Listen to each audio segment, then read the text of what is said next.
स्वागत है आपका ध्रुव कोचिंग क्लासेस प्राइवेट लिमिटेड में। आज हम आपका CMA इंटर ग्रुप 1 का लॉ का पेपर स्टार्ट करने वाले हैं।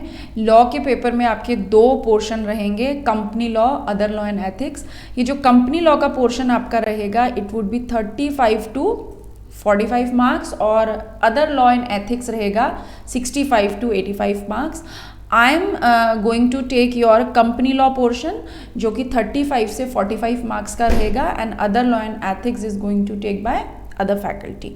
ठीक है, तो अब ये जो हमारा कंपनी लॉ का पोर्शन है, इस कंपनी लॉ के पोर्शन में क्या क्या कवर होने वाला है, क्या क्या चीज़ें हम पढ़ने वाले हैं, इसके बारे में मैं आपसे बात करूँगी। ठीक, तो चलिए हम सबसे पहले देख लेते हैं कि हमारे कोर्स करिकुलम में क्या क्या चीज़ें इनकॉर्पोरेटेड है। ठीक, आपके CMA इंटर में हम कंपनी लॉ पढ़ेंगे, इसके साथ ही हम आपके CMA फाइनल में भी कंपनी लॉ आता है, लेकिन CMA इंटर का जो कंपनी लॉ है वो आपका बेस है। जब तक आप CMA इंटर के कंपनी लॉ को बहुत अच्छे तरीके से नहीं पढ़ेंगे, बहुत अच्छे तरीके से नहीं समझेंगे, it would be very difficult for you to crack CMA final. तो एक बात बिल्कुल हमें मान के चलनी है, अच्छे से इस बात को समझ लेना है कि CMA इंटर में आपको लॉ को बहुत अच्छे से, आपको इंटर लेवल पे बहुत अच्छे से लॉ को पढ़ना है, क्योंकि ये आपके लॉ का बेस है। ओके, अब मैं अगर आपके कोर्स कंटेंट की बात करूं, अगर मैं आपके कोर्स बाइफर्गेशन की मैं अगर आपसे बात करूं, तो आपका ये जो कंपनी लॉ का पोर्शन है, कंपनी लॉ का जो कंटेंट है, ये कुछ पर्टिकुलर सेक्शंस को कवर करता है। यहाँ पर हम पढ़ने वाले हैं आपका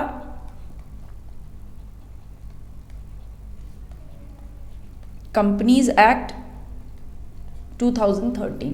यहाँ पे हम कंपनीज एक्ट 2013 हम पढ़ने वाले हैं और पूरा जो आपका CMA इंटर का जो करिकुलम है उसको मैंने आपके नोट्स में 16 चैप्टर्स में डिवाइड कर दिया है। कितने चैप्टर्स में?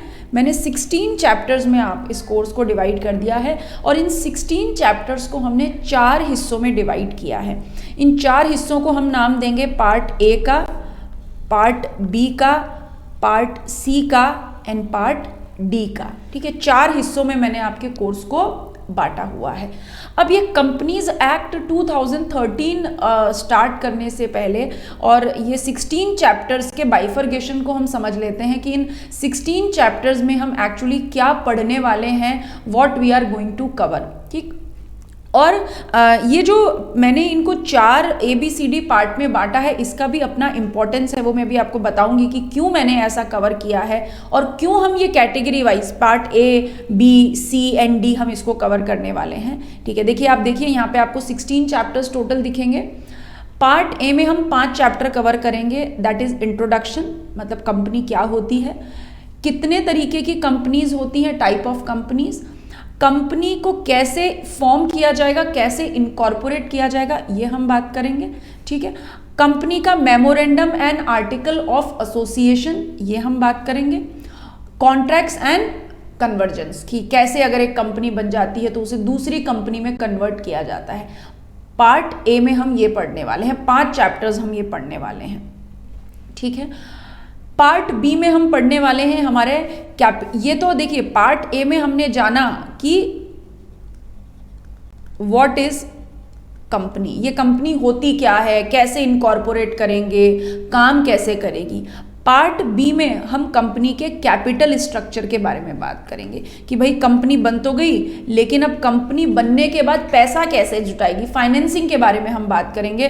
तो हम यहाँ पे शेयर कैपिटल से रिलेटेड बात करेंगे, हम प्रोस्पेक्टस से रिलेटेड, डेब्ट कैपिटल से रिलेटेड हम यहाँ पर बात करेंगे पार्ट बी में। पार्ट सी में हम बात करेंगे मेंबरशिप से रिलेटेड कि कैसे कंपनी शेयर अलॉट करती है, कैसे एक व्यक्ति की मेंबरशिप दूसरे व्यक्ति को ट्रांसफर हो जाती है ऑन। पार्ट डी जो हमारा चौथा पार्ट है, लास्ट पार्ट है, उसमें हम 2 चैप्टर कवर करेंगे और वो चैप्टर नंबर 15 होंगे और चैप्टर नंबर 16 होगा। अब आप देखिए ये आपको जो स्क्रीन पे दिख रहा है, ये मैंने यहाँ पे एक नंबरिंग की हुई है। हर टॉपिक के आगे। ये नोट्स में 16 चैप्टर्स में जो सीक्वेंस है वही नंबरिंग है, मतलब आपको चैप्टर नंबर 1 आपको इंट्रोडक्शन मिलेगा, चैप्टर नंबर 2 आपको टाइप ऑफ कंपनी मिलेगा, चैप्टर नंबर 8 आपको प्रोस्पेक्टस मिलेगा, चैप्टर नंबर 12 आपको मेंबरशिप मिलेगा। इसी तरीके से आपके नोट्स में आपको बाइफर्गेशन मिलेगा इंडेक्स में, ठीक है, जो हम नोट्स आपको प्रोवाइड करने वाले हैं। 15th एंड 16th नंबर का जो चैप्टर है वो हमारा लास्ट पार्ट है, ये कंपनी के मैनेजमेंट और एडमिनिस्ट्रेशन से बात करता है, एडमिनिस्ट्रेशन के बारे में बात करता है, ठीक है। तो इसके बारे में हम पढ़ने वाले हैं चैप्टर नंबर 15 में और चैप्टर नंबर 16 में। अगर मैं चैप्टर के वेटेज की बात करूं, मैं चैप्टर्स के इंपॉर्टेंस की बात करूं, तो पार्ट ए के ये 5 चैप्टर, ठीक है, पार्ट बी के 2 चैप्टर, ठीक है, और पार्ट डी के ये टोटल 2 चैप्टर, मतलब कितने हो गए हमारे 5 + 2 + 2, ये 9 चैप्टर्स हम सीक्वेंस में पढ़ेंगे। पहले ये 5 पढ़ेंगे, फिर हम पार्ट बी के 2 चैप्टर पढ़ेंगे, पार्ट बी के हम 2 चैप्टर पढ़ेंगे, मतलब सबसे पहले हम ये टोटल 9 चैप्टर्स को कवर करेंगे और इन 9 चैप्टर्स को पढ़ने के बाद हम ये बाकी के चैप्टर्स पढ़ेंगे, ठीक है। और ऐसा क्यों है, इसका भी एक पर्टिकुलर रीजन है जो मैं आपको आगे आने वाली क्लासेस में बताऊंगी, ठीक है। तो ये तो हुआ हमारा कोर्स बाइफर्गेशन की बात कि हम ये कंपनी लॉ के पेपर में इंटर लेवल पे हम क्या क्या चीज़ें कंपनी के बारे में हम पढ़ने वाले हैं, और सारे प्रोविजंस, सारे chapters companies act 2013, companies act 2013 के लेटेस्ट प्रोविजंस के अकॉर्डिंग ये चैप्टर्स होंगे, ठीक है। अब हम ये बात करें कि इंडिया में कंपनीज को कैसे रेगुलेट किया जाता है। हमने बोला कि हम ये कंपनीज एक्ट पढ़ने वाले हैं, ठीक है। इंडिया में जो भी एक्ट बनाए जाते हैं वो हमारे भारतीय संविधान के तहत बनाए जाते हैं, मतलब कॉन्स्टिट्यूशन ऑफ इंडिया के तहत जितने भी एक्ट बने होते हैं वो कॉन्स्टिट्यूशन ऑफ इंडिया के तहत बने होते हैं। तो इंडिया में कंपनीज को रेगुलेट कैसे किया जाता है, कंपनीज को एडमिनिस्टर कैसे किया जाता है, उसके लिए इंडिया में एक मिनिस्ट्री ऑफ कॉरपोरेट अफेयर्स बना हुआ है। आपने सुना होगा वित्त मंत्रालय, इसी, ठीक है, फाइनेंस मिनिस्ट्री, इसी तरीके से एक मिनिस्ट्री ऑफ कॉरपोरेट अफेयर्स बना हुआ है। ये मिनिस्ट्री ऑफ कॉरपोरेट अफेयर्स को प्रेजेंटली हेड करती हैं miss Nirmala Sitharaman, who is a finance minister also. इनके पास ड्यूअल चार्ज है, finance ministry and ministry of corporate affairs का। तो मिस निर्मला सीतारमण जो है मिनिस्ट्री ऑफ कॉर्पोरेट अफेयर्स को हेड करती हैं, और मिनिस्ट्री ऑफ कॉर्पोरेट अफेयर्स ने कंपनीज को रेगुलेट करने के लिए, कंपनीज को एडमिनिस्टर करने के लिए पावर्स को डेलीगेट किया हुआ है, ठीक है। किस तरीके से पावर्स को डेलीगेट किया हुआ है? सबसे नीचे लेवल पे जो अथॉरिटी कंपनीज को रेगुलेट करती है that is ROC, it is called registrar of companies. ये रजिस्ट्रार ऑफ कंपनीज है, ठीक है। रजिस्ट्रार ऑफ कंपनीज जो हैं वो सबसे लोकल लेवल पे आपके कंपनीज को रेगुलेट करेंगे, और ये जो आरओसीज होते हैं ये कैसे होते हैं? स्टेट वाइज, ठीक है। ये सब मैं आपको क्यों बता रही हूं, ये नाम हम क्यों जानना जरूरी है हमें, क्योंकि जैसे जैसे हम लॉ के प्रोविजंस पढ़ेंगे इन अथॉरिटीज का नाम बार बार किसी ना किसी प्रोविजन से रिलेट होके हमारे कोर्स में आने वाला है, तो ये जानना हमें बहुत जरूरी है। तो आरओसी स्टेट वाइज होते हैं, मतलब हर स्टेट पे एक आरओसी होगा, बट इंडिया में 2 स्टेट ऐसे हैं, 2 स्टेट, कौन कौन से? एक महाराष्ट्र और दूसरा तमिलनाडु, ठीक है। तो जो महाराष्ट्र है, महाराष्ट्र में हमने बोला एक स्टेट पे एक आरओसी है, लेकिन महाराष्ट्र में 2 आरओसी रहेंगे, एक रहेंगे मुंबई और दूसरे रहेंगे पुणे। एक Mumbai ROC and second one is Pune ROC. इसी तरीके से अगर मैं तमिलनाडु की बात करूं तो तमिलनाडु में भी 2 आरओसी रहेंगे, चेन्नई एंड कोयम्बटूर, 2 आरओसी रहेंगे, चेन्नई में रहेंगे, कोयम्बटूर में रहेंगे। तो महाराष्ट्र में एक स्टेट पे 2 आरओसी हैं, तमिलनाडु में भी एक स्टेट पे 2 आरओसी हैं, अदरवाइज हर स्टेट पे एक आरओसी रहेगा, ठीक है। अब मैं रीजनल डायरेक्टर की बात करूं, आरओसी से ऊपर जो अथॉरिटी होगी that is called regional director, और रीजनल डायरेक्टर होते हैं जोन वाइज। पूरे इंडिया को 6 जोन में बांटा हुआ है और हर जोन के जितने भी आरओसी होंगे वो उस जोन आरडी को रिपोर्ट करेंगे। से फॉर एग्जांपल अगर ईस्ट जोन में है ना, ईस्ट जोन में जितने भी स्टेट्स आते हैं वो सारे आरओसी, उन स्टेट्स के सारे आरओसी जोनल हेड मतलब जोनल आरडी, कोलकाता आरडी को रिपोर्ट करेंगे। ठीक, इसके ऊपर होती है NCLT, it is a national company law tribunal. ये नेशनल कंपनी लॉ ट्रिब्यूनल है और ये जो है ये this is a called administrative hierarchy. Administrative hierarchy का मतलब अगर कंपनी लॉ को एडमिनिस्टर करना है तो नीचे आरओसी है, उसके ऊपर आरडी है और उसके ऊपर एनसीएलटी है। इन सब के बारे में जब आप सीएमए फाइनल में जाएंगे तो और ज़्यादा आप डिटेल में पढ़ने वाले हैं। तो ये तो एक इंट्रोडक्टरी चीज़ हुई कि किस तरीके से इंडिया में कंपनी को एडमिनिस्टर किया जाता है। ओके, अब हम स्टार्ट करेंगे हमारा चैप्टर नंबर 1। अब हम स्टार्ट करेंगे आज की क्लास में हमारा चैप्टर नंबर 1। ये चैप्टर नंबर 1 मैंने आपको बोला कि पार्ट ए में हम 5 चैप्टर पढ़ने वाले हैं। इन 5 चैप्टर में से जो सबसे पहला चैप्टर है वो हम यहाँ पे पढ़ेंगे और that is called chapter number 1। ठीक है, इस चैप्टर नंबर 1 में हम क्या क्या पढ़ने वाले हैं? इस चैप्टर नंबर 1 में हम 2 चीज़ें पढ़ने वाले हैं। ठीक, कौन सी 2 चीज़ें अभी मैं आपको बता देती हूँ कि कौन सी 2 चीज़ें हम पढ़ने वाले हैं इस चैप्टर नंबर 1 में। यहाँ पे हम पढ़ने वाले हैं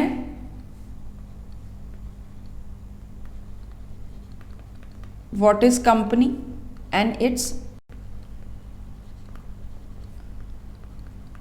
कैरेक्टरिस्टिक्स पढ़ने वाले हैं। और क्या पढ़ने वाले हैं हम? यहाँ पे हम पढ़ने वाले हैं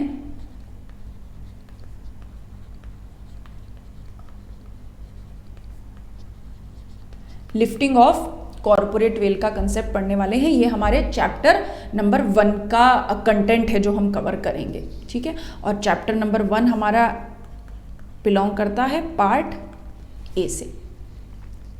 तो अब सबसे पहले जानते हैं कि इस चैप्टर नंबर 1 में कंपनी होती क्या है। ठीक है, देखिए अगर हम आज इंडिया के बिजनेस प्रोस्पेक्ट की बात करें तो हमारे पास बिजनेस करने के कई तरीके हैं। हम सोल प्रोप्राइटरशिप फॉर्म में बिजनेस कर सकते हैं, हम पार्टनरशिप फॉर्म में बिजनेस कर सकते हैं, हम HUF हिंदू अनडिवाइड फैमिली के फॉर्म में बिजनेस कर सकते हैं, हम कोऑपरेटिव सोसाइटी LLP के फॉर्म में बिजनेस कर सकते हैं। लेकिन यहाँ पे हम पढ़ने वाले हैं कि अगर कंपनी के फॉर्म में बिजनेस किया जाता है तो क्या मतलब है कंपनी का। ठीक, मैंने आपको एक बात बोली कि हम क्या पढ़ने वाले हैं यहाँ पे, कंपनीज एक्ट 2013 पढ़ने वाले हैं। अगर मैं कंपनीज एक्ट के हिसाब से बताऊं कि what is the meaning of the company, company क्या होती है, कंपनीज एक्ट 2013 में कंपनी के बारे में क्या कहा गया है, तो ये मुझे पता लगेगा सेक्शन 2 सबसेक्शन 20 से। सेक्शन 2 सबसेक्शन 20 कंपनी की डेफिनेशन को डिफाइन करता है और देखिए आपके नोट्स में लिखा हुआ है 2 सबसेक्शन 20। देखिए कंपनीज एक्ट की डेफिनेशन क्या कहती है, a company means a company which is incorporated this under this act और एनी प्रीवियस लॉ। कंपनी का मतलब एक कंपनी जो कि कंपनीज एक्ट में इनकॉर्पोरेटेड है या किसी प्रीवियस लॉ में इनकॉर्पोरेटेड है। बिल्कुल I am very much sure कि इस डेफिनेशन को पढ़ के तो किसी को भी नहीं समझ में आने वाला है कि कंपनी क्या होती है। किसी को नहीं समझ में आएगा कि what is the meaning of company. इस डेफिनेशन को पढ़ के तो नहीं समझ में आ सकता। तो फिर कैसे समझें कि कंपनी क्या होती है? कंपनी को समझने के लिए हमें क्या समझना पड़ेगा, हमें कंपनी की कैरेक्टरिस्टिक्स को समझना पड़ेगा। और अगर हमने कंपनी की कैरेक्टरिस्टिक्स को समझ लिया तो हमें समझ में आ जाएगा कि एक्चुअली में कंपनी होती क्या है। तो हम कंपनीज एक्ट की डेफिनेशन से कंपनी को नहीं समझेंगे, हम इसकी कैरेक्टरिस्टिक्स से कंपनी को समझेंगे। ठीक है, तो देखिए सबसे पहली कैरेक्टरिस्टिक जो कंपनी की है दैट इज कॉर्पोरेट पर्सनैलिटी और separate legal entity. Corporate personality और अ सेपरेट लीगल एंटिटी। अब ये क्या मतलब है कॉर्पोरेट पर्सनैलिटी या सेपरेट लीगल एंटिटी का, उसके बारे में हम बात करेंगे। ठीक, देखिए, कॉरपोरेट पर्सनालिटी और अ सेपरेट लीगल एंटिटी। क्या होता है कि व्हेन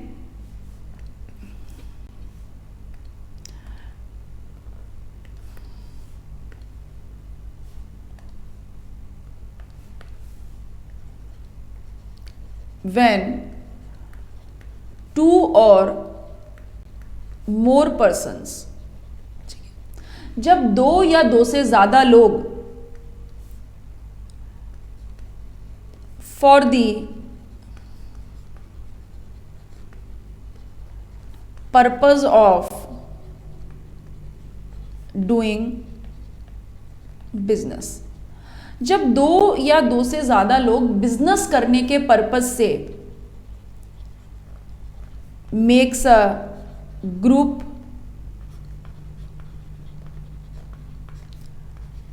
बॉडी और एसोसिएशन, जब दो या दो से ज़्यादा लोग बिजनेस करने के पर्पज से कोई ग्रुप बना लेते हैं या कोई बॉडी बना लेते हैं या कोई एसोसिएशन बना लेते हैं, है ना। दो या दो से ज़्यादा लोग बिजनेस करने के पर्पज से कोई ग्रुप बना लें, कोई बॉडी बना लें या कोई एसोसिएशन बना लें, ठीक। से फॉर एग्जाम्पल हमारे 3 कैरेक्टर हैं, एक हमारे बबलू हैं, ये बबलू हमारे कंपनी लॉ में पूरे समय साथ हमारे रहने वाले हैं, बार बार आएंगे। एक हमारी बबली है, ठीक है, और एक हमारे बिट्टू हैं, ठीक है। बबलू, बबली और बिट्टू तीनों ही सीएमए बन चुके हैं। सीएमए बबलू हैं, सीएमए बबली हैं और सीएमए बिट्टू हैं, और तीनों मिलके बिजनेस करना चाहते हैं। बोले नौकरी नहीं करेंगे पापा, बिजनेस करेंगे। तो बिजनेस करने के लिए इन्होंने अब एक ग्रुप बनाया और ग्रुप का नाम रखा BBB, ठीक है, BBB नाम रखा। बोला कि ग्रुप के नाम से बिजनेस करेंगे। बिजनेस करने के लिए क्या चाहिए? पैसा तो चाहिए। अब पैसा चाहिए तो पैसा कौन दे? पापा ने मना कर दिया कि नहीं नहीं, पैसा मैं कुछ नहीं देने वाला, मैंने तो कहा है तुम्हें नौकरी कर लो, अब तुम जॉब नहीं करना चाहते हो तो तुम जानो और तुम्हारा काम जाने। तो बबलू, बबली और बिट्टू इस ग्रुप के नाम से एक बिजनेस करना चाहते हैं और ग्रुप या बॉडी या एसोसिएशन को चाहिए पैसा। पैसा मांगने गए बैंक के पास और बैंक में बैठे थे मैनेजर साहब, थोड़े सीरियस प्रवृत्ति के व्यक्ति हैं। बबलू गए, तीनों को रिप्रेजेंट किया बबलू ने, और बबलू ने जाके बैंक में मैनेजर साहब से बोला मैनेजर साहब लोन चाहिए। मैनेजर साहब ने पूछा कि किसको लोन चाहिए? बोले BBB को, ठीक है। मैनेजर साहब ने फिर पूछा किसको लोन चाहिए? बबलू बोले BBB को। मैनेजर साहब ने फिर पूछा बेटा किसको लोन चाहिए? बोले BBB को। मैनेजर साहब को जोर से गुस्सा आ गया, बोले जाओ यहां से, ये क्या लगा रखा है BBB? बोले चुकाएगा कौन लोन? बबलू बोले फिर BBB लोन चुकाएंगे।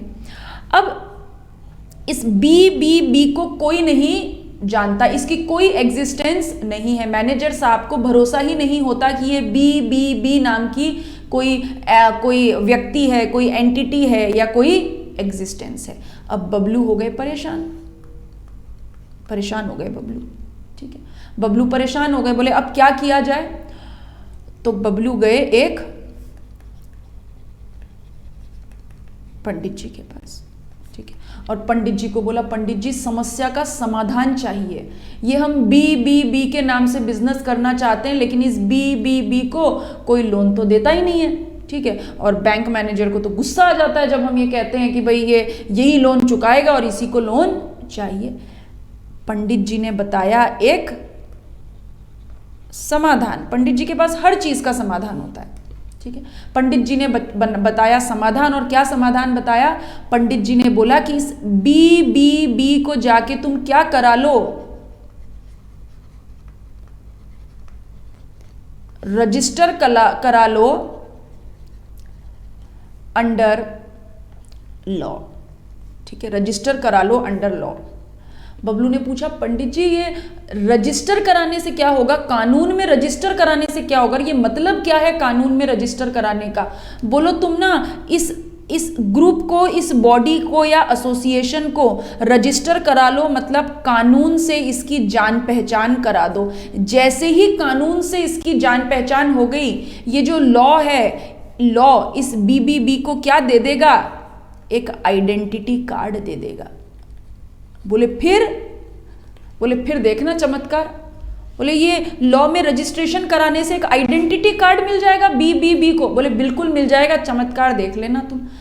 बबलू ने पंडित जी की बात पे भरोसा किया और जाके एक लॉ में रजिस्ट्रेशन करवा लिया। जैसे ही लॉ में रजिस्ट्रेशन कराया, लॉ ने इस ग्रुप को, इस बॉडी को, इस एसोसिएशन को, जिसका नाम था बीबीबी, क्या दे दिया, एक आइडेंटिटी कार्ड दे दिया। और उस आइडेंटिटी कार्ड का नाम था सर्टिफिकेट ऑफ इनकॉर्पोरेशन। ठीक है, ये आइडेंटिटी कार्ड हुआ, सर्टिफिकेट ऑफ इनकॉर्पोरेशन, और इस पे नाम लिखा था बीबीबी। ठीक, बबलू ये सर्टिफिकेट ऑफ इनकॉर्पोरेशन, जिसे पंडित जी ने आइडेंटिटी कार्ड कहा, ये सर्टिफिकेट ऑफ इनकॉर्पोरेशन लेके दोबारा पहुंचे बैंक मैनेजर साहब के पास। और बैंक मैनेजर साहब ने जैसे ही बबलू को देखा, उन्हें जोर से गुस्सा आ गया। बोले फिर आ गए तुम। उन्होंने अपने मुंह के आगे क्या रख लिया, ये सर्टिफिकेट ऑफ इनकॉर्पोरेशन रख लिया। ठीक है, और जाके कुर्सी पे बैठ गए मैनेजर साहब के पास। मैनेजर साहब ने पूछा, बोलो क्या चाहिए? तो सर्टिफिकेट ऑफ इनकॉर्पोरेशन दिखाते हुए बोले कि लोन चाहिए। बोले चुकाएगा कौन? बोले यही बीबीबी, जिसको लोन चाहिए वही लोन चुकाएगा। लेकिन अब मैनेजर साहब गुस्सा नहीं थे, अब मैनेजर साहब के चेहरे पे मंद मंद मुस्कान थी, खुश हो रहे थे मैनेजर साहब। ठीक, बबलू को तो समझ में ही नहीं आया ये हुआ क्या। बोले चमत्कार हो गया, चमत्कार हो गया, चमत्कार हो गया। ठीक, बबलू को कुछ समझ में नहीं आया ये हुआ क्या। एकदम से भागे भागे 1 किलो लड्डू का डब्बा लेके गए पंडित जी के पास। बोले पंडित जी, आपने जो समाधान बताया, जैसे ही मैंने इस ग्रुप को, इस बॉडी को, इस एसोसिएशन को, जिसका नाम मैंने बीबीबी रखा था, मैंने जाके लॉ में रजिस्टर कराया, वो लॉ ने मुझे एक सर्टिफिकेट ऑफ इनकॉर्पोरेशन दे दिया। और इस सर्टिफिकेट ऑफ इनकॉर्पोरेशन को देखते ही मैनेजर साहब तो खुश हो गए। मुझे समझाओ राज की बात, ये हुआ क्या, आपने किया क्या ऐसा? बोले बच्चा, हम तो कुछ भी कर सकते हैं।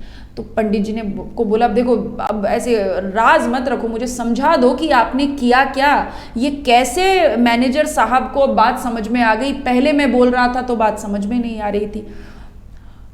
तो पंडित जी ने बोला कि जैसे ही बेटा तुमने इस ग्रुप को, इस एसोसिएशन को क्या करा दिया, रजिस्ट्रेशन करा दिया। कहाँ रजिस्ट्रेशन करा दिया? लॉ में रजिस्ट्रेशन करा दिया। लॉ में रजिस्ट्रेशन कराते ही लॉ ने इस ग्रुप, इस बॉडी या इस एसोसिएशन को क्या दे दी? एग्जिस्टेंस दे दी। इस ग्रुप, इस एसोसिएशन, इस बॉडी को पहले कोई नहीं जानता था, ना कोई मानता था, लेकिन जैसे ही तुमने लॉ में इसका रजिस्ट्रेशन कराया, लॉ ने इसको एग्जिस्टेंस दे दी। और लॉ ने हम सबको क्या दे दी? दिव्य दृष्टि दे दी। और ये दिव्य दृष्टि से क्या हुआ? जो चीज है नहीं, जो चीज इनविजिबल है, जो चीज इनटेंजिबल है, यानी हमारा ये जो ग्रुप है, ये एसोसिएशन है, ये इनविजिबल है, हम इसे देख नहीं सकते, ये इनटेंजिबल है, लेकिन फिर भी ये क्या करने लगा? एग्जिस्ट करने लगा। क्यों एग्जिस्ट करने लगा? क्योंकि तुमने इस ग्रुप को, इस बॉडी को, इस एसोसिएशन को क्या करा दिया? तुमने इसे लॉ में रजिस्टर करा दिया। और जैसे ही तुमने लॉ में इसे रजिस्टर कराया, लॉ ने इसे क्या दे दिया? एग्जिस्टेंस। यानी ये क्या बन गई? It is a entity created by law. ये एंटिटी हो गई which is created by law. और लॉ ने इस एंटिटी को क्रिएट किया है बिल्कुल अलग, सेपरेटली। लॉ ने इसे क्रिएट किया है सेपरेटली। यानी ये बीबीसी का एग्जिस्टेंस बबलू से अलग है, बबली से अलग है, बिट्टू से अलग है। इसीलिए हमने इसे क्या कहा? It is called a separate legal entity. और कानून ने हम सबको दिव्य दृष्टि दे दी, बोले तुम्हें ये एंटिटी दिखे नहीं, तुम इस एंटिटी को टच नहीं कर सकते, इस एंटिटी का तुम्हारे और हमारे जैसा हैप्पी बर्थडे नहीं आता, फिर भी तुम्हें इसकी एग्जिस्टेंस माननी पड़ेगी क्योंकि it is a created by law. इसीलिए हम इसे क्या कहते हैं, it is a separate legal entity, जबकि ये क्या है, even it is artificial person. फिर ये क्या है, ये आर्टिफिशियल पर्सन है, ये इनविजिबल है, ये इनटेंजिबल है, लेकिन अब तो चमत्कार हो गया, हमें इसकी एग्जिस्टेंस को मानना पड़ेगा। This is the concept of a separate legal entity. यानी जब दो या दो से ज्यादा लोग कोई ग्रुप एसोसिएशन बना के बिजनेस करना चाहते हैं और जब उस ग्रुप या एसोसिएशन को किसी कानून के तहत रजिस्टर करा देते हैं तो हम ये कहते हैं कि this is a separate legal entity created by law. और एक बार लॉ ने इस किसी एंटिटी को क्रिएट कर दिया तो अब हमारे आपके पास चॉइस नहीं है, हमें मानना पड़ेगा कि वो हमारे आपके जैसे सारे काम कर सकती है, प्रॉपर्टी बेच सकती है, प्रॉपर्टी खरीद सकती है, बिजनेस कर सकती है, वो सब काम कर सकती है, because it is a entity created by law. कानून की बात तो माननी ही पड़ेगी, उसके आगे हमारी नहीं चलती। ठीक है, तो अब मैं आपको नोट्स में इस कैरेक्टरिस्टिक के बारे में बात कर दिखाती हूं कि हमने यहाँ पे क्या पढ़ा।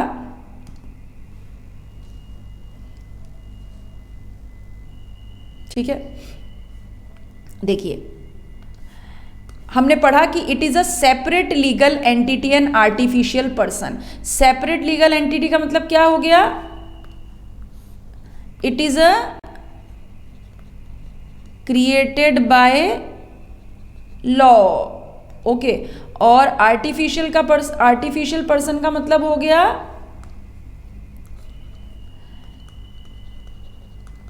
ये इनविजिबल है, इंटेंजिबल है, और इसका एग्जिस्टेंस इसके शेयर होल्डर्स से, इसको बनाने वालों से बिल्कुल अलग होता है। ठीक है, कंपनी एग्जिस्टेंस में कब आएगी, कंपनी एग्जिस्टेंस में तभी आएगी only when it is registered under this act. यानी कंपनी को लॉ ने एग्जिस्टेंस कब दी, जब उसका रजिस्ट्रेशन लॉ में हुआ, when it is created by law. तो कंपनी का हमारे आपके जैसा हैप्पी बर्थडे नहीं आता, हम तो कब एग्जिस्टेंस में आते हैं, व्हेन वी टेक बर्थ, लेकिन कंपनी एग्जिस्टेंस में कब आती है, जब ये लॉ में रजिस्टर होती है। ठीक है, और जैसे ही ये लॉ में रजिस्टर होती है it becomes a body corporate. ठीक है, and acquire a legal personality of its own, ये खुद की एक लीगल पर्सनैलिटी ले लेती है। अब यहाँ पे एक शब्द लिखा हुआ है बॉडी कॉर्पोरेट, इस वर्ड का मतलब भी मैं आपको यहीं पे साथ में समझा देती हूँ कि बॉडी कॉर्पोरेट का मतलब क्या होता है। देखिए, मैंने बोला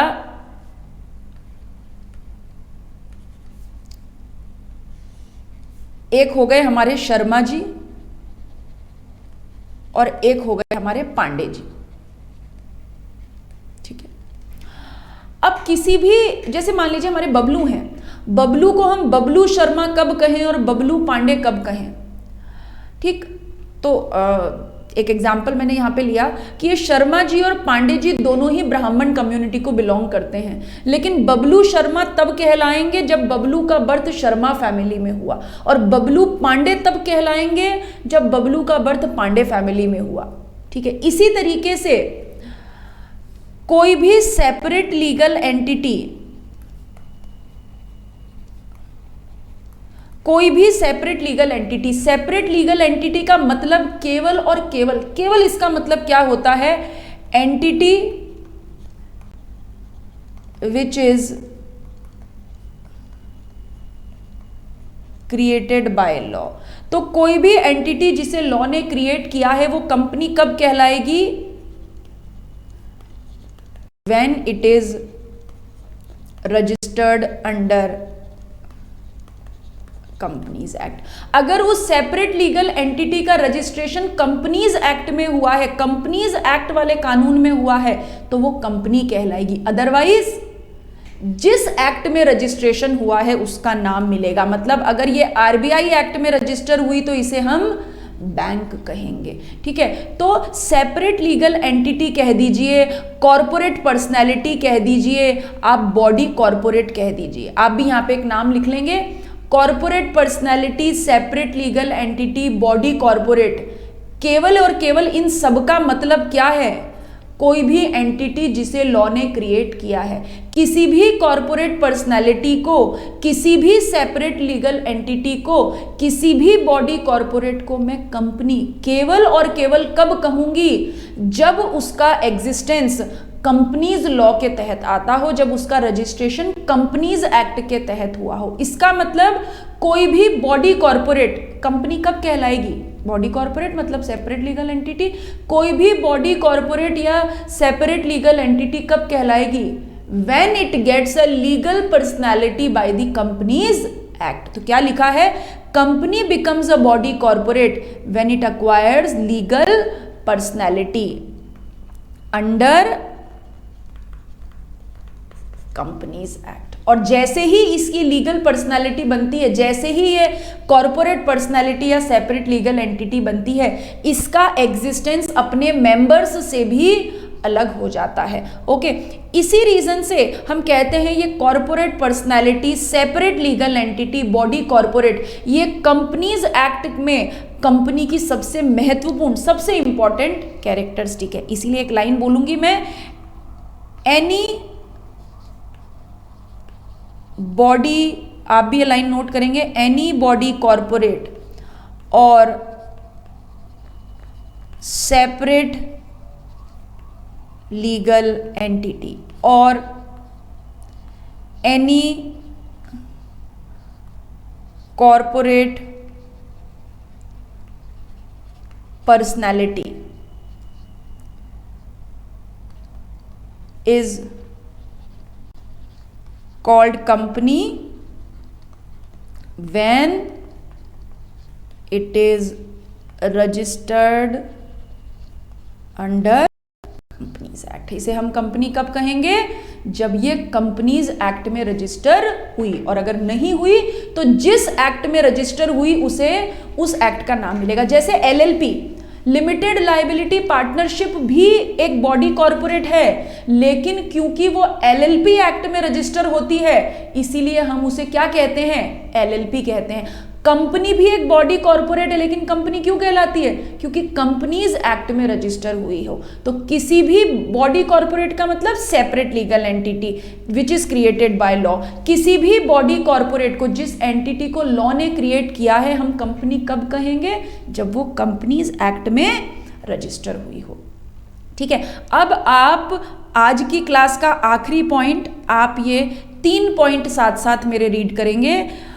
कंपनी बॉडी कॉरपोरेट है बिकॉज जो पर्सन इसे बना रहे हैं वो made into one body by incorporating according to the law. Body corporate का मतलब, वापस और वापस बोल रही हूं, बॉडी कॉरपोरेट का मतलब सेपरेट लीगल एंटिटी, या दूसरे शब्दों में कह दीजिए which is a created by law. तो कंपनी को हम बॉडी कॉरपोरेट क्यों कहते हैं? क्योंकि जो लोग इसे बनाते हैं, एक ग्रुप एसोसिएशन बनाते हैं, वो किसी एक्ट में, पर्टिकुलर एक्ट में से रजिस्टर करा देते हैं। कंपनी एक आर्टिफिशियल लीगल पर्सन है। आर्टिफिशियल पर्सन क्यों? क्योंकि इसका नेचुरल बर्थ नहीं होता। लीगल पर्सन क्यों? क्योंकि लॉ ने क्रिएट किया है, और क्योंकि इसे लॉ ने क्रिएट किया है, ये हमारे आपके जैसे सारे राइट्स और लाइबिलिटीज इंजॉय कर सकती है। भले ही ये आर्टिफिशियल पर्सन है, ये इनविजिबल है, ये इनटेंजिबल है, लेकिन ये कानून की आंखों में एग्जिस्ट करती है। लॉ ने हम सबको दिव्य दृष्टि दे दी है, बोले मेरी आंखों से देखो, मुझको कंपनी दिखती है तो तुमको भी दिखेगी, भले ही ये इनविजिबल है, भले ही ये इनटेंजिबल है। ये एक नेचुरल पर्सन की तरह कॉन्ट्रैक्ट में एंटर कर सकती है, स्यू कर सकती है एंड बी स्यूड, खुद इसको भी स्यू किया जा सकता है। ठीक है, तो सबसे इंपॉर्टेंट कैरेक्टरिस्टिक है सेपरेट लीगल एंटिटी। जितनी भी कैरेक्टरिस्टिक्स हम आगे पढ़ने वाले हैं, हर कैरेक्टरिस्टिक आपकी सेपरेट लीगल एंटिटी से ही बिलोंग करने वाली है। ठीक है, तो आज के लिए इतना ही। नमस्कार, ध्यान रखिए अपना, टेक केयर, और कल की क्लास में हम अगली कैरेक्टरिस्टिक पढ़ेंगे। बाय।